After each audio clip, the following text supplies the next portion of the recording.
ঠিক দুপুরবেলা ভূতে মারে ঠেলা। হ্যাঁ, তবে আমাদের কেউ ঠেলা মারেনি। এটা দুপুরবেলাও নয়। এতটাই রৌদ্র উঠেছে মনে হচ্ছে দুপুরবেলায় বেরিয়েছি। এটা ছিল বিকেল ৪টে। আমরা যাবো পিসির বাড়ি বেড়াতে আসলামপুরে। তো এদিকে তালা-টালা মেরে ঘর গুছিয়ে রেখে বেরিয়ে পড়লাম ঠাকুরের নাম করে। আর এখান থেকে দোকান থেকে কিছু চাল, বিরিয়ানি ২-১ টা জিনিস নিয়েছি যাওয়ার জন্য। আর এখানে দেখছি যে ভোটের জেতার পর যে মিছিলটা বেরোয় সেটা বেরিয়েছে।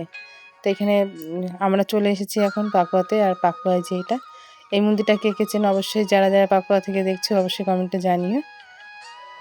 আর তারপরে ধরলাম টোটো। টোটো ধরে চলে এসেছে আর এদিকে দেখছি প্রচণ্ড বৃষ্টি হচ্ছে। রাস্তার দুপাশে ধান কেটেও আছে, ভিজে যাচ্ছে অবস্থা। আর পিসির বাড়িতে ঢুকে পড়েছি, কাউকে দেখতে পাচ্ছি না। ভেতরে গেলাম, কাউকে দেখতে পাইনি কারণ এখন কাজ চলছে। মাঠে ধান, ভুট্টো সব কাটাকাটি চলছে।